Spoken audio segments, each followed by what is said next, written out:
Hi everyone, this is Dave Matthews here with Lunenburg360. Tonight we have a fascinating show. We have two wonderful guests. One is Kerry Sullivan, who spent a couple of years, almost 3 years in Africa, in Swaziland. So we're going to learn a lot from her experiences and the cultures she encountered and what she learned on that trip, as well as what she was able to give, which was nice. And then we're also going to speak with Chris Letarte. We're going to go out to his studio, his shop in Whalum, where he does chainsaw carving, which you really can't beat, and painting. So stay tuned. It's going to be fun, and looking forward to it. And we're here with Kerry Sullivan, longtime Lunenburg resident, who, after a career of teaching, had an opportunity to go to Africa. I did. And where'd you go in Africa? I went to a little place I'd never heard of before. It was called Swaziland. My friends thought I was going to Switzerland, but I did not need to bring skis to Swaziland. It's a little tiny, tiny kingdom. I have a imperfect way to show you where it is. On the map of Africa, and Africa is a continent, not a country, but Swaziland is as tiny a dot down here in the bottom, surrounded by South Africa, and abuts Mozambique, way, way, way down here. And I'd never heard of it before either. So how did you come to go there? What was the organization you were with, and what was the purpose, I guess, of your trip? I retired as an educator when I was 57 years old. Took care of my mom during an illness, and hankering to do something different. My bucket list, so to speak. Always remembered John Kennedy starting the Peace Corps in the 60s. I'm currently 65. Staring down the barrel of 66, and I thought that's something I'd like to do, but I wanted to go to serve in Africa. I had befriended a gal when I was a kiddo. Her dad worked for National Geographic, and I remember the images of Africa, the pictures, it was just breathtaking. And so I went to a recruitment fair in Arlington, Massachusetts one night, and I walked in and I said, am I too old to go into the Peace Corps? And they said, oh, no, we're looking for people like you. And they were looking for career educators and healthcare workers to sort of balance the population, which were predominantly kids in their 20s, right out of college. And I think they thought that I would probably be like a Girl Scout leader, of which I was. And I said, could I serve in Africa? And they said, well, majority of the Corps are in Africa, shouldn't be a problem. And I had pretty wide skill set at that point. I waited 18 months, the clearance, and they look at you very, very carefully from every angle. And 18 months later, they said, yes, we think we have a place for you.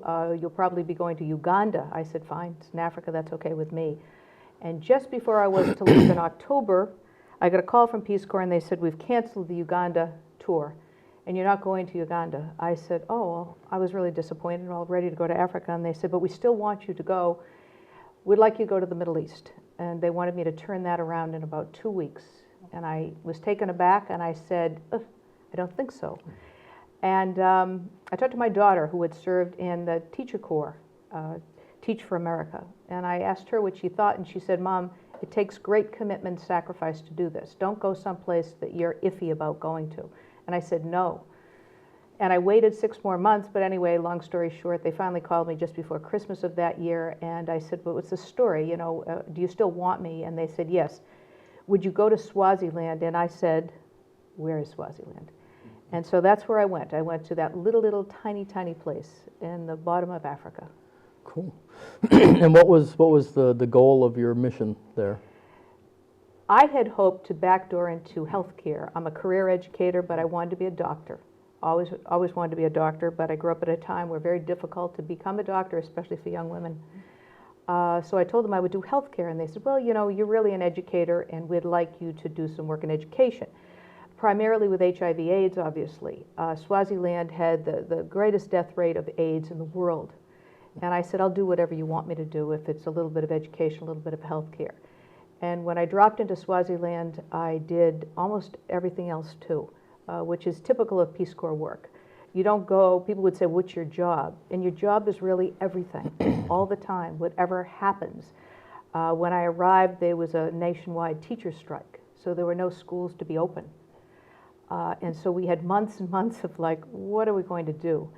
And I ended up making a garden, and I ended up birthing babies, and I ended up tutoring students in English. You just do all kinds of things. It was a rich experience. Yeah, it sounds like every day could just Every day open was the door and different. what's waiting, jump out there. Wonderful experience. It was Fantastic. novel, and nothing was routine. Now, when you went, excuse me, was it you alone, or were you with a group, or how did they send you out? I got on a plane at Logan Airport, and they flew us to what they call staging, which was in Philadelphia, for 2.5 days staging. And I ended up with a group of 39. There was supposed to be 40. One person decided to leave almost immediately. But 39 of us trucked on up to JFK in the middle of the night and flew from JFK to Johannesburg. It was a 16-hour trip. And I was by far the oldest. The next person in age to me was a woman in her early 50s. And almost everybody else was in their 20s and a couple of 30-somethings. And the group was 39 strong. And we ended up with 24 after our tour. So people, for different reasons, decided to go back and not finish. And you always have that option, and I'll say that to anybody considering Peace Corps work. You always have the option to leave. Nobody ever asks you why. You can just walk in and say, I'm done. And they say, okay, we'll arrange for your transport, and back you go. There's never any pressure to stay if you feel uncomfortable for whatever reason. Okay. I mean, it must be kind of a monumental, you get over there. It's a whole different world, obviously. Whole different lifestyle. So what was that like, going from, here, exurban Boston to Swaziland? To a little village, I presume, or a city? It was shocking, and I did it for a lot of reasons. I wanted to overcome some fears. I absolutely hate to fly, still do. 16-hour flight will kind of get you over that hump. Hate to fly, but I said, no, I'm not going to stay home and miss the world. No. And so Good for you. when I landed, there was a long bus ride. We landed in Johannesburg, 4 hours into Swaziland, and I never knew what to expect. But as we drove through in the bus, I saw such dire poverty. I've never seen anything like this before. Little shacks, but lots of produce, lots of vegetables. I was enthused to see the size of the avocados. I love avocados. And we spent about 4 weeks in training. They teach you the language. They teach the culture as best they can. They certainly spent a great deal of time on health and safety. Peace Corps does a remarkable job trying to keep the Corps safe. Sure. And I commend them for that, with all the fears that are out there today with the Ebola crisis and so forth. But the poverty was shocking. But what I have to tell you is that within 48 hours, I was over that, because you were immersed in it. You befriended the people, and they embraced you. The Swazis loved the Americans. Really? They truly loved us, and I will come to tears if I talk too much about them, because I miss them terribly. But it doesn't take long to immediately assimilate. It was much harder coming back than it was going over. The picture up on the film there is the host family that took me in, and I went to a little tiny village way out in the outskirts, and I was embraced by a family that gave me a name right away, and they called me Busa Siwe. And I asked, what does that mean? And it said, blessing, you are a blessing. Wow. I didn't know why I was a blessing, but I think I was a blessing because it was a family of 4. You see there in the picture, you see a young girl that's by my cheek. Her name was Tondo. She was 16. She had lost her parents many, many years ago. The 2 boys are her half-brothers. The youngest, looking straight at me, is Antonio, and he was the herd boy. He was in charge of the cattle and the goats on the property, and the older boy was Kulaleko. But she was the only girl on the homestead. Her uncle, her great uncle, owned the homestead, and he was my age. She went to school every day, walked to school, and walked home, arriving about 4:30 in the afternoon, and immediately had to cook for the entire family. She cooked, she cleaned, she washed for the family. Only female. And so I was her blessing, and I adopted her like a daughter. We became very, very close. I helped her every night in the kitchen. I tried to tell the boys, pick up the slack, go get some firewood, do this, do that. I was a little bossy about it. But I consider them family, and I still think they consider me family to this day. But she had been without a mom and her dad since she was well before her teen years. Wow. So what's the language in Swaziland? How are you able to communicate with folks on the street you might meet, or? The language in Swaziland is unique to Swaziland. It's a tiny country of under 1 million, and it's Siswati. Nobody speaks it anywhere but Swaziland. But again, back to Peace Corps, we had daily language lessons in Siswati. And when you walk down, but they teach English in the school. They're trying to bring English in as a dominant language. But when you walk anywhere, you would never, unlike the United States, and this is what makes it very special, you would never walk by anybody without greeting them. And you say "Sao bona," which is the hello.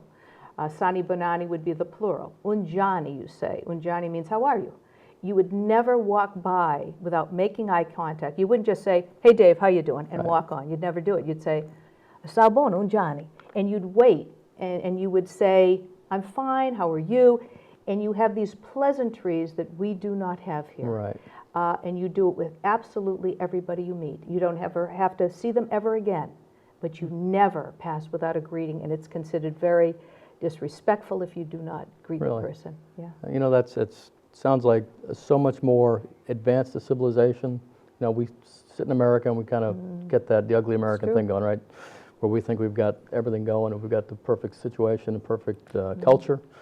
And then to go and things kind of slow down a little bit and people take a minute to get to know each other. I mean, that's They slow down wonderful. more than a minute, though, Dave. They slow down almost to the point of distraction. It's very hard for Americans to accept that. I found it very difficult. When I got into work in education, I would bring a group together. We were going to have a meeting about something, and you couldn't begin the agenda. I couldn't say, well, okay, I'm glad you're all here. We're going to talk about this. Yeah, that could not happen. You had a chit-chat, so to speak, for quite a long time, and often have a cup of tea or two or three, and maybe not get to the point of your meeting for over an hour. Wow. And it would be very difficult. That could be a we challenge. had to really reel back. I got better at it as I went along, but I had to catch myself. Yeah. Because the whole pace of the society there is slow. They always break for tea at 10 o'clock every single day. And I went to a place in the city where I was doing some work with the Ministry of Education, and I'm working. And it's 10 o'clock, and they tell me, it is tea time, Mage. Mage means mother. Mage, it is tea time. And I said, oh, I know, and I can still have my tea and keep on working. No. And no. Put it down. Absolutely unacceptable. You don't have tea and work. Plus, you would never stand up and have tea. At one point, I had people, we were working in the garden, and I realized it was 10 o'clock, and they said, it is time for tea. I said, okay, well, here's some water. Everybody drink it standing up. We'll get back to work. No. They always sit to drink anything, even if it's a glass of water. You would never stand and just, knock back a bottle of water or anything. Never. So we have a lot to learn from them. We should rewind sometimes and consider how other people live their lives. Yeah. It's funny, you have a mindset of business and whatnot. Productivity and whatnot would make you probably crazy. No, in it these would societies, definitely make you crazy. It's kind of enviable to take a minute.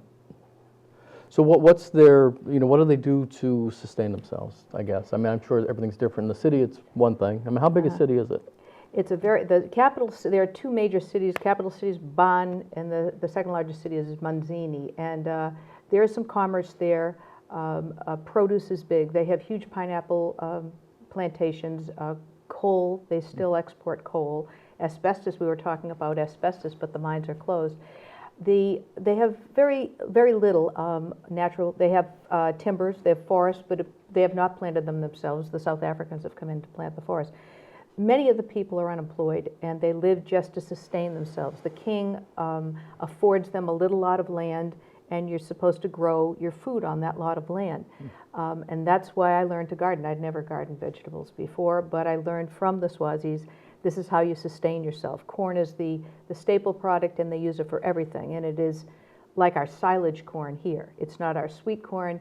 I had friends they said, what can I send you? I said, send me some food, some seed packets.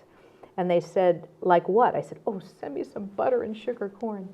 So they sent me the butter and sugar corn, and so I planted it so carefully, but it abutted all the corn, the Swazi corn, and they cross-pollinate. And so my sweet corn became thick and starchy and not so nice. And every once in a while, they would get a little sweetness in their corn, and they'd say, ooh, this is sort of sweet. But they don't eat corn like we eat it. They grind it into meal, and they make something called pap, which would resemble grits. And that's what they live on. They live on this white, looks like cream of wheat without the water. It's very thick, and they live on it. That's what they eat. That the poor people eat that. And if you introduce other vegetables, which I tried to do. There's a picture, one of the pictures of the eggplant that I grew, because the climate is spectacular for growing vegetables. And those eggplant almost looked artificial, but I can't tell you how many of those I had. The produce is spectacular. The soil was not so good, but we incorporated manure and so forth into the soil. And I never gardened before, but I miss it terribly this year that I don't have my own garden. Interesting. So you brought some materials home, or some goods, I guess, that are those made by the residents? Is that like for export, daily use? This is, again, how they sustain themselves. They make a lot of these Swazi baskets, and the dye they get from the ground or from vegetables, and they weave these all the time, and they weave mats and rugs. And let me just say that they waste absolutely nothing. I would come back from markets in the city, and I would bring the plastic bags that we all carry home from the marketplace.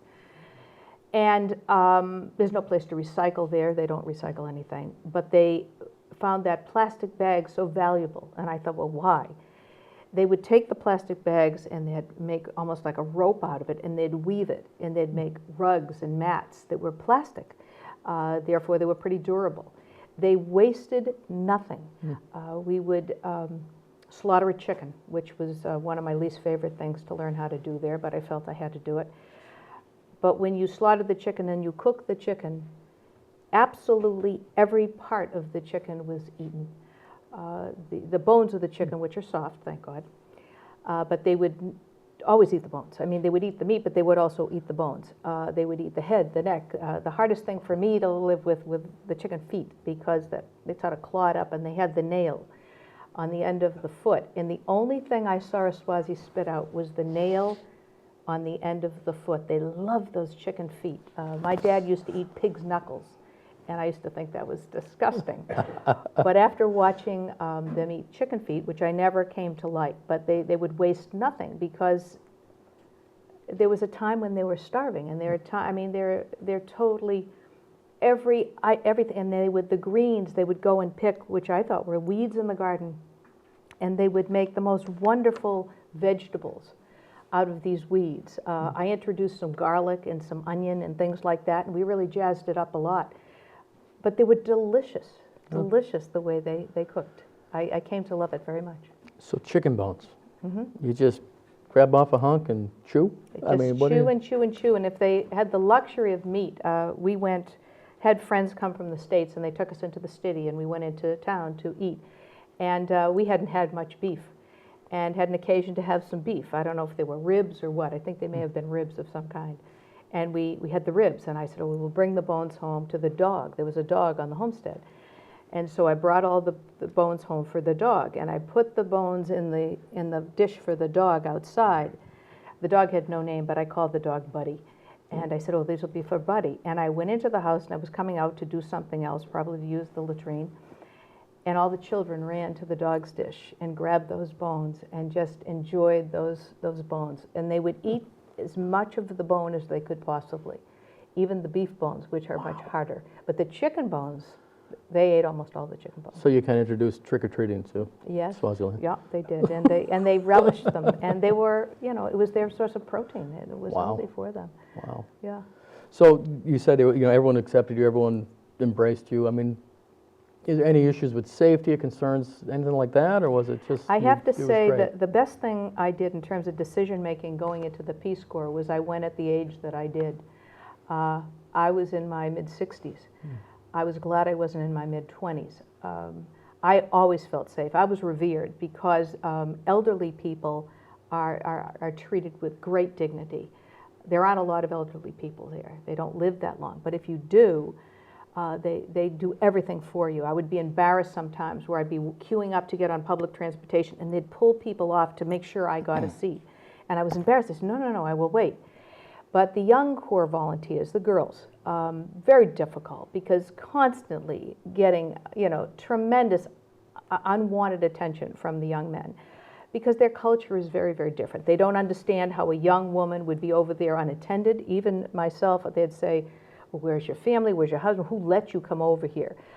Did a lot of gender empowerment activities there, because the way they treat men and women is is shockingly different. It's upsetting on every level. But I was treated with great respect, and I never, ever was afraid for my personal safety.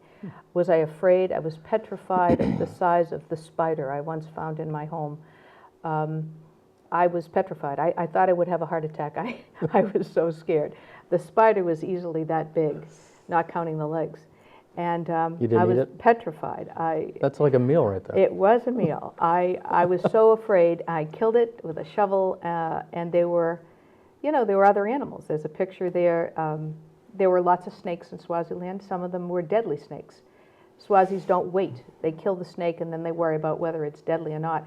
This is a picture of a snake right in my side yard that we killed with a rifle, but it was just near my garden. That's one of the volunteers in sort of Swazi dress, and that's one of the Swazis that I befriended behind him.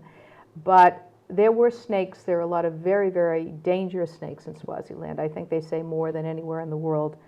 There's the black mamba, and if you've ever seen the documentary on the black mamba, you will never go to Africa. So don't watch it. People said to me, don't watch it till you come home, and they're absolutely right. Best piece of advice I got. So, yeah, that's what scared me. Some of the animals and the bugs were unsettling until you got used to it, which you get used to everything. Yeah, just get acclimated, I guess. You do. If you ever can to a spider that big. Yeah. So some of these other, like this, is a planter or? They do. They do wonderful things with wood. And the thing that's special about these things is they have no tools. They have no power tools. When I came in from Swaziland, I came with me. I didn't bring it tonight, but they made me a wonderful cane. Again, I'm an old woman. And they thought I would need a cane, but they made the cane. They literally took a tree down, and they carved it out with a very small knife. And I wish I had brought it because the intricacies of the cane are spectacular. One other story about how they do everything with their hands, and they use the dye from the earth to paint these things. I decided I would paint my house during the teacher strike. It was pretty shabby. My daughter was coming over with her boyfriend for a visit at Christmas time, and we went downtown and we got the paint. You don't have to worry about picking out colors. There's only one color. So it's a pale yellow color, which was fine. So we got it and we brought it back. And my little house, they moved me into a house, a government house, after I was there for a while because I was working with the Ministry of Education. It was like being at a five-star hotel compared to the other places I lived in. And the house was short, but I painted as far as I could reach, and I was working with a Swazi, and then there was a peak on the side of the house. And again, it's not tall, but you do need a ladder. And I thought, what will we do? There were no ladders. And he goes, Mage, do not worry. And so all of a sudden he vanishes, and he goes into the forest, and he breaks down trees, and they had gum trees, they call them, very, very straight trees, very few branches, like a poplar here maybe.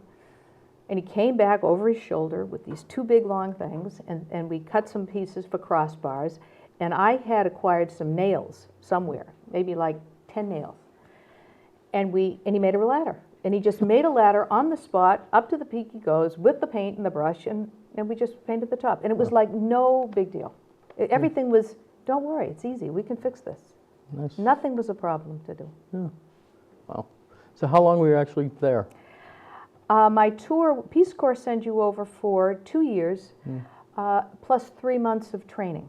And so 27 months is the length of a tour.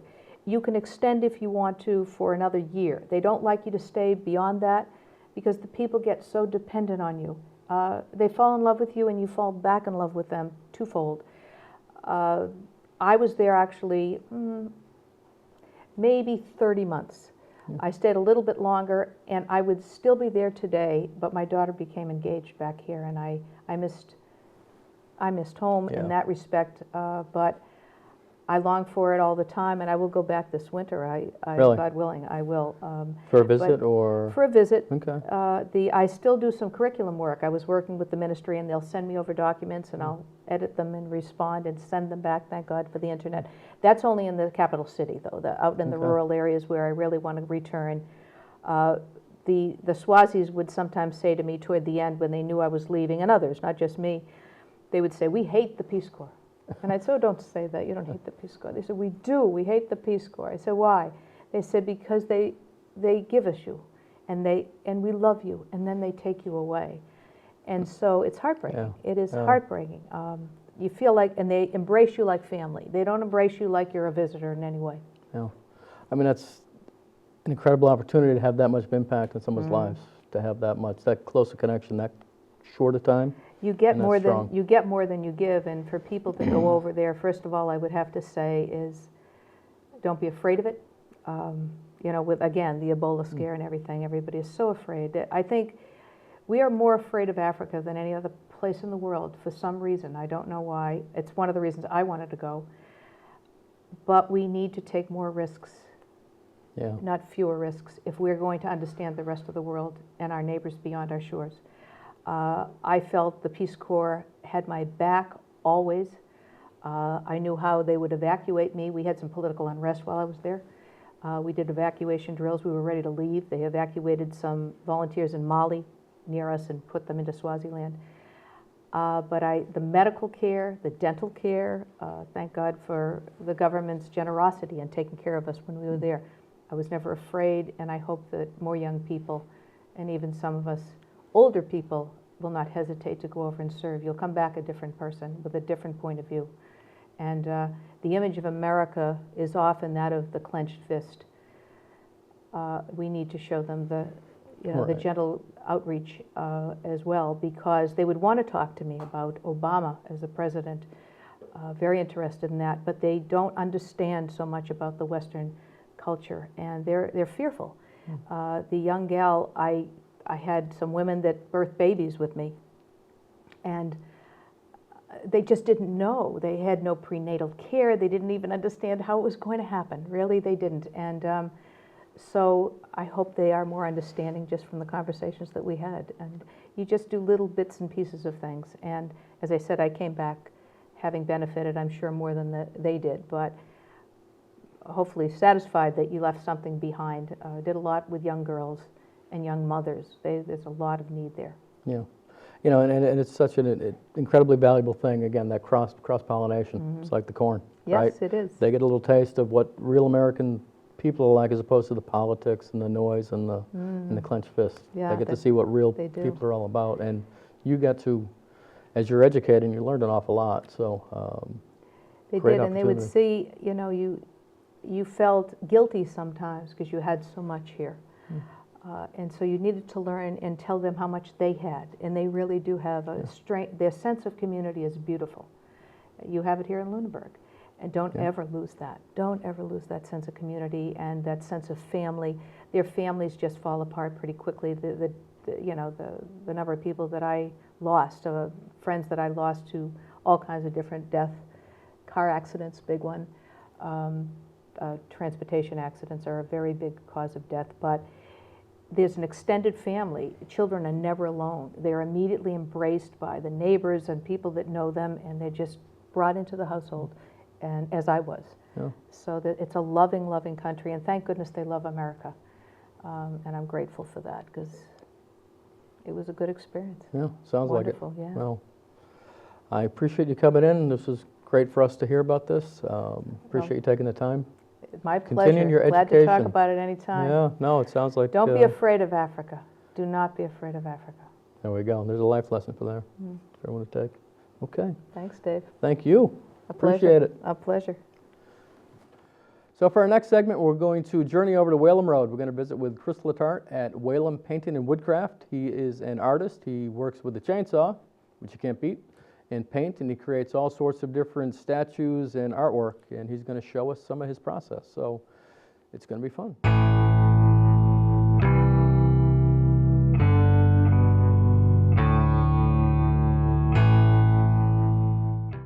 Hi everyone, this is Dave Matthews here with Lunenburg360, and today we're in the shop, the backyard, the work area with Chris Letarte, the work area, from Whalum Painting and Woodcraft? That's what we call it. Okay, cool.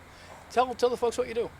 Well, right now I'm booked solid. I make chainsaw carvings and paint them or not paint them. It's commissioned orders. People say, can you make a mermaid? And I say, of course I can. And we do sketches, and we'll either do an email back and forth where we talk about size and color and price and all that. Then I make it here. It goes inside. I paint it, varnish it, and they either pick it up or I do a delivery. So I'm booked right now, solid into October. Very nice. So, when you're getting like the different woods in, I mean, do you have in mind what you're going to do with the woods when it comes in, or do Well, you what happens kind is of speak to you? the wood comes in, and it's loggers generally have a pile of wood that's pine, that's a low grade that can't go to the mill. You can't make boards to build a house. Okay. So they've got stuff they don't want, and I want it. So they bring it. It gets dumped. I strip the bark, cut it up into different size sections, and usually I'll get somebody to come with a backhoe and we'll move it. So right now, my guy right now is Ray Morin down the street. He's also a Lunenburg guy. Comes with a backhoe. It's got a boom on it, and we pick up these pieces. Even this one had to be 600 pounds. He came over, we lassoed it, picked it up, set it this way so that I could work on the horizontal. So, how did you come to this line of work? What's your history? How did you get to this line of art? I have a BFA in illustration, so two-dimensional painting. Yeah, that's a leap. That's a leap. That, after trying for a few years, is very hard to break into, you know. Like becoming a children's book illustrator, from what my instructors used to say, is like being a rock star. So you got a garage band, you're never going to be Aerosmith, you know. Yeah. But no, I just bounced around from job to job that wasn't art related, and finally I just said, I'm going to do this.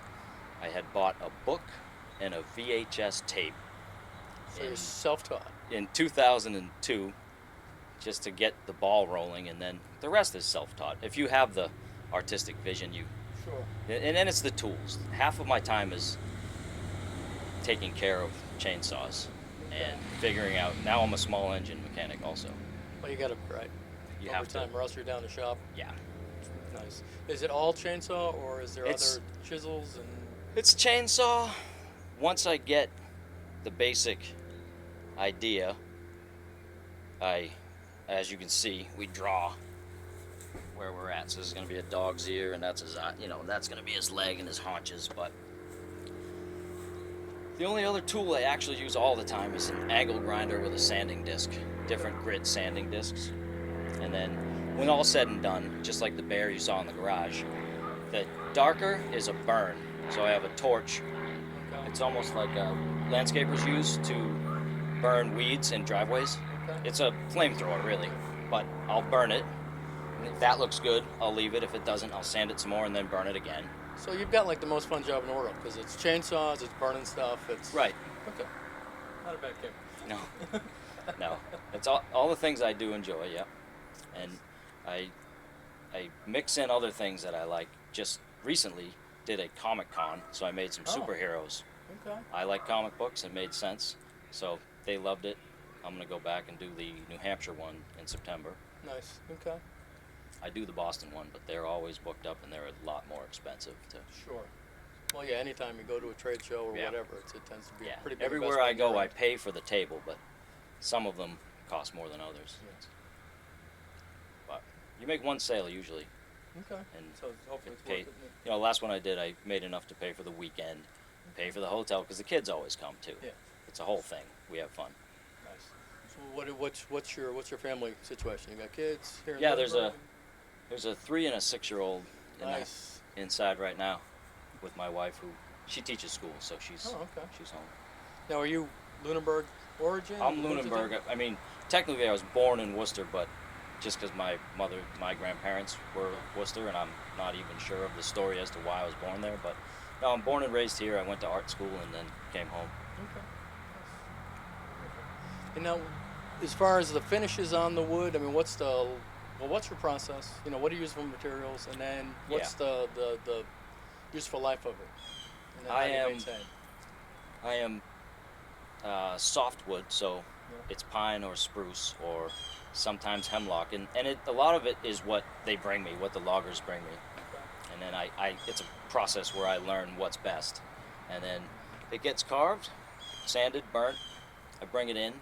If the customer wants it painted, I fully paint it, and then if it's wintertime, I keep it in the basement and I'll give it a water-based clear coat, Okay. which lasts for quite some time, but I prefer the urethane that's called spar varnish. It's made for outside. It Okay. gives it a more real finished look. Yeah. But I can't, right now I can't do that in the winter because it stinks up the whole house. Oh yeah, that'd be a fume hazard, huh? Yeah, it's toxic. You saw I was wearing a mask. Sure. Even outdoors. Mm-hmm. Yeah. Well, it gives you a headache, you know. Some people Well, you like don't that, want but Well. not me. You know.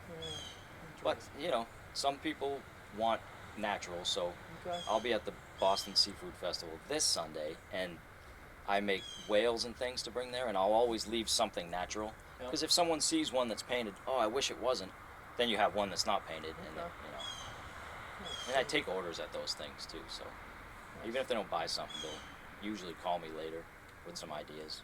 Now, do people ever come to you and say, I've got this chunk of wood, and I want it to be something, X? Or Yeah. This morning I went to a gentleman's house in Fitchburg. He's got a pine tree that's like 12 feet tall. Okay. He had the top cut off and all the limbs are off. It's been dead for about a year, so it's perfect for carving. And he wants an owl, just an owl maybe sitting on some rocks or some leaves or something organic on the bottom. So, yeah, that happens, and I get a lot of the, hey, I got this wood in my yard, you want to come get it? Oh. And I have to explain to them that I don't have any machinery and then give them the phone number of somebody who can Haul it away. go haul it away because they just want to get rid of it. But you know within a second when you meet somebody, either at a fair or if they come to the house, you'll know if they really want something. Okay. You know Or right just away. kicking the tires Or if or- yeah, they just want to look around. You know, they're gonna offer to sell you wood or something. It's Right. you know, you live and learn. You know, as I look at this, I mean, you've been working on this how long? Realistically, I'm only, if you count the time moving it and stripping it and sanding it, we're not even at a full day's work. 8 to 10 hours of work. So when And it's I've- all done, what do you have into it? Estimate. Yeah, I always say the carving process is between 15 and 20 hours maybe Okay. for something big. Yeah.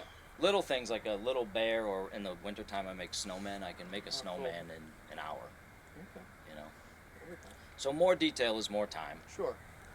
and obviously the cost is, for me and the customer is It's going to go up. more, yeah. Yeah. It's a lot of labor. A lot of labor. I mean, I look at this, I see a slab of wood, and I see where you're going with it. Yeah, I mean, it it's- amazes me, like, It's physical labor, but you've got some ears drawn out here, but right. got to so, get them on both yeah, dimensions. You can see how the tail, we're starting to get a dimension on the tail. I've got some spray paint here. I'm gonna, you know, the head will be smaller, you know, and then I'll show you the stand I made. But yeah, you can see the weight on that. I was gonna roll it, but I don't even want to try right now. Because this one I'll carve underneath because it's gonna get mounted to the stand here.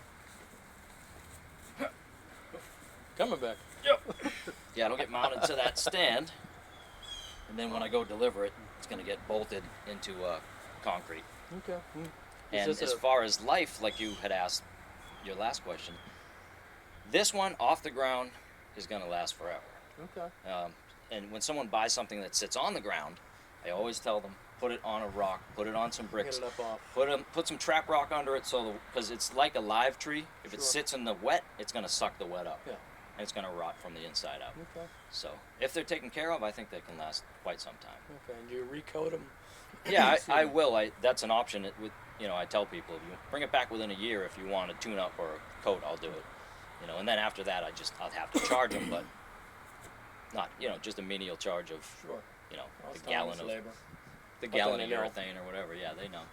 It's worth investing that extra bit to keep it that much longer. Yeah, and the ones I paint, I can fill in the cracks No. with, house caulking, Okay. like painter's exterior house caulk. You can fill in the crack, let it dry, Yep. repaint it. Yep.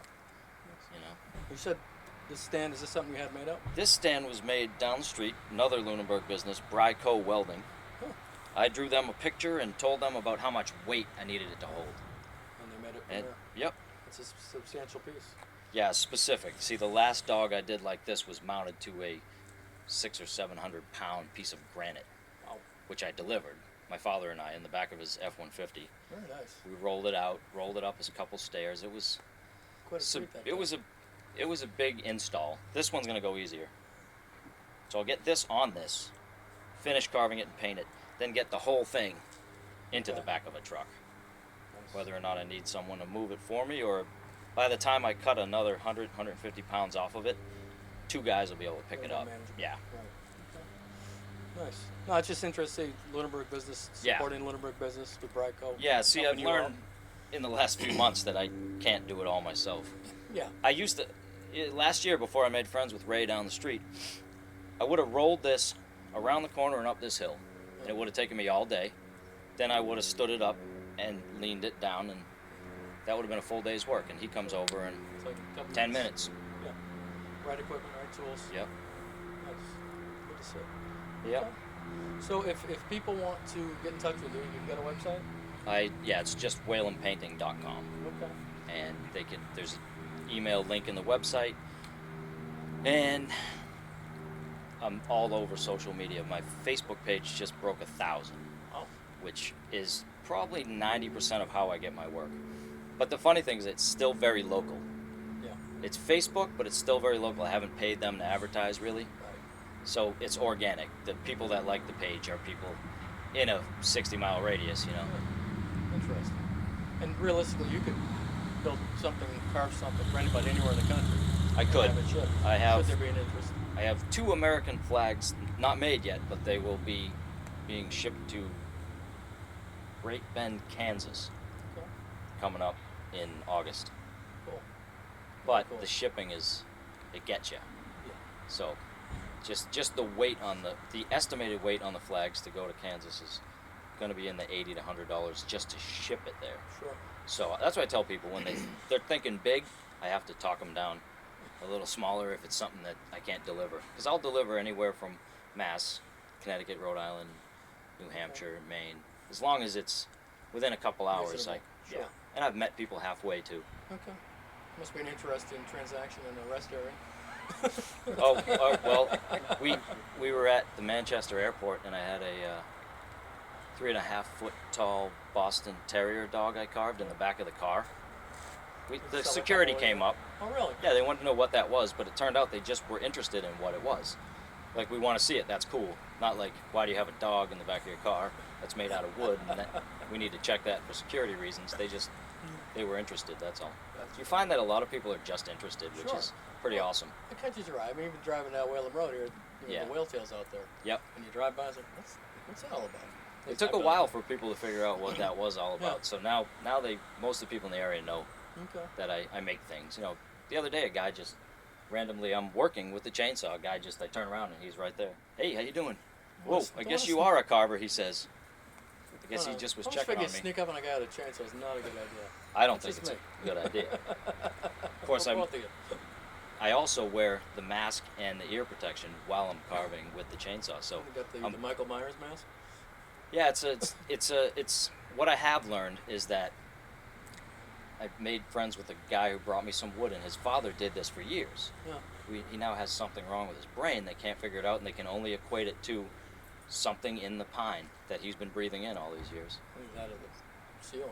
Or the sealer, so The just chainsaw you got to be noise. safe. That and there's enough sawdust that you don't want to inhale solid particles. Sure. Yeah. So- Just load up your lungs. So you're careful. But when someone sneaks up on you, it is a little. Yeah, a little jarring. Yeah. Nice. Okay. Well, listen, I appreciate you taking the time to No let us problem. visit with you. Yeah. I hope people around town get to know you a little bit, see the products you've got, and spread the word. Thank you. And I hope you're booked out next time we see you for even further. I'd like to be booked out for a solid year, so I That can, would be a good goal. because eventually there's a few things we need. We need a storage container or some kind of a metal box that I can put a wood stove in Okay. to dry the wood out. What you're talking about is just Oh. a big kiln. Yeah. Things like that. I need to get a trailer, so when I do my craft shows, I don't have to shove everything in the family SUV. But for now, I'm happy to be doing what I like. Cool. So congratulations. I mean, you go through life, and it's not often people get that opportunity to Yep. follow their passion, do what they really want to do. So I'm envious. Good Well, for you. you can thank my wife. My last job, I'd come home miserable every day. Yeah. She's like, why don't you just quit and do what you want to do? So now we're 2.5 years later, and That's awesome. I'm having a successtional run. People always say that. Not many people do it, so that's Yeah. really cool. So Congratulations. thank you. Thanks again for the time. Appreciate No it. problem. Okay, everyone. Again, Chris Letarte here. Come on, get something carved. It'll be worth it. It's a good guy. Thank you.